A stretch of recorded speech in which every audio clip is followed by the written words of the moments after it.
On the Trail of Bigfoot, the journey takes place in 2021. And we all know what happened in 2021, the pandemic. Most of the world was tucked away in their houses, safe and sound, going stir crazy, while Small Town Monsters was in the woods. This time, the team focuses almost exclusively on the East Coast, in upstate New York, and moving on from there.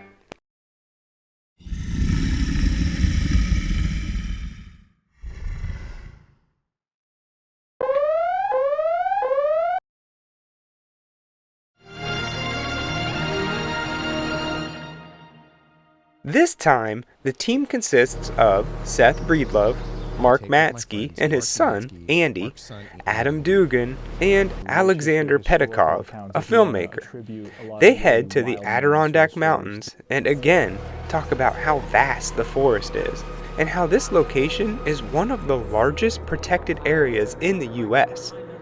Besides wanting to find Bigfoot, the team has a second objective, brought on by the pandemic, which is to simply get out there. Again, they start out with newspaper headlines and what locals used to call this creature, and just like before, they say to be skeptical.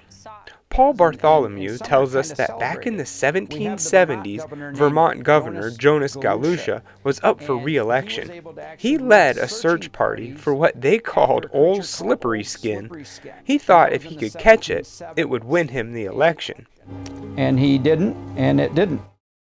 They chose this area because of its geography, rugged and wild, mostly woods in between cities, with heavy forest and streams. And from their research, they believe that Bigfoot follow these streams. They meet up with Steve Calls and his research team, consisting mostly of law enforcement officers. They go into some of the team's encounters. It's mostly they just saw him in the distance, but entertaining nonetheless. I mean, I could listen to this crap all day, so all of it's entertaining to me.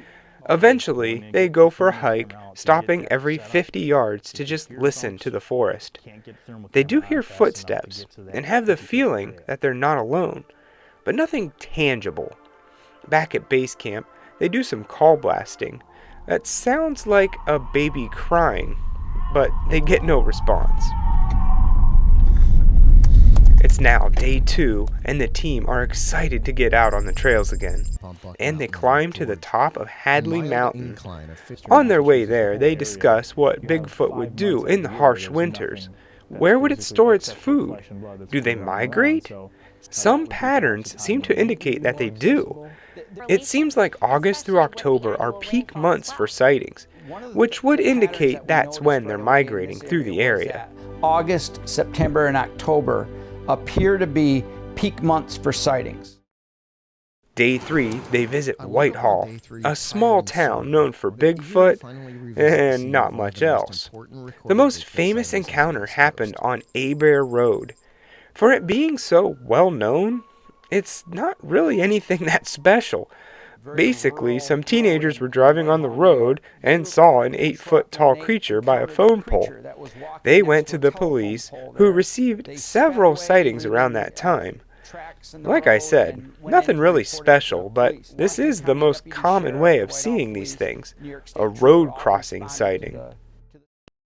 Whitehall claims to be the Bigfoot capital of New York, and no one knows more about that than Paul Bartholomew. He shows the team around his house a bit, and he's collected a ton of stuff on the monster. Anything from casts to books, everything on the topic. I'm afraid that's what my house is going to look like soon.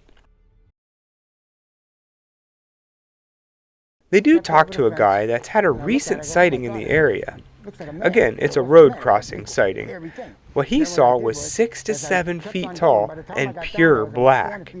We even get a little eyewitness sketch. You gotta love those. The next day, he called Paul, who went with him to look for footprints. In the end, he says he's happy he saw it. They go to the same spot where the kids saw the creature on Abear Road and reflect a little bit about the story and what it means to them. But really, it's just how they're all happy to be out and about again. Seth says that this location is what made him believe in Bigfoot. Day 4, they move on to a small town south of Whitehall, Kinderhook, and we get more stories from locals. Mainly just one family, the Hallenbachs. Bruce tells us that his grandma had all types of encounters with them, and how they would even steal their trash bags, untie them, and eat whatever was in there. One time, she woke up just as the sun was rising, and she saw something in the fetal position in her yard. She thought it was a bear, but then it got up on two legs and walked like a man. They go to Bruce's sister, Susan Hallenbach, who, back in the 1980s, actually managed to get the beast on tape. And it sounds like a recording from the 80s. I don't know about this one. I like to give everyone the benefit of the doubt, but that could be anything.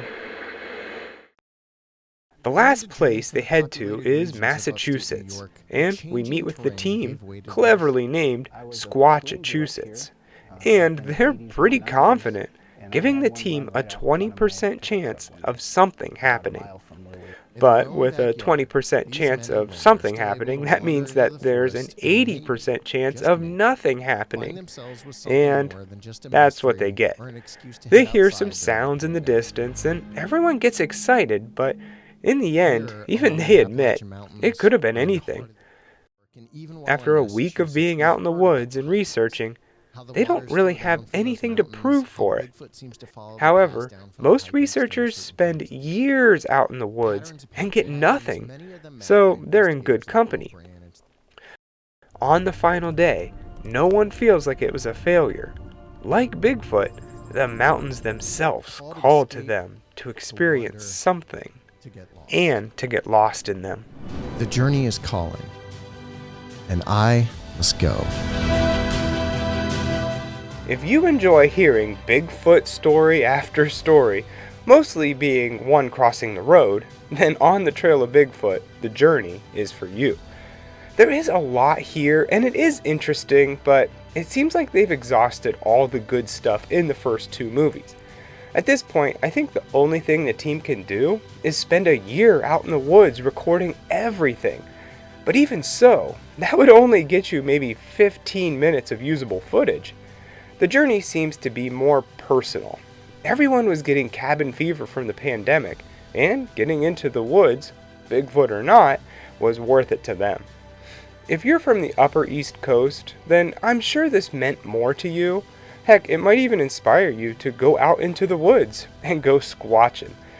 It might be fun to meet with some of these groups of like-minded people who take this stuff seriously. It seems like we're going to get a new installment of On the Trail of Bigfoot every year, and good for them. I really hope they have fun and find something along the way. I just worry that it's going to be the same old. Either way, I'll be there to watch it, because I do enjoy this stuff. I give On the Trail of Bigfoot, the journey, 2.5 Bigfoots crossing the road out of 4.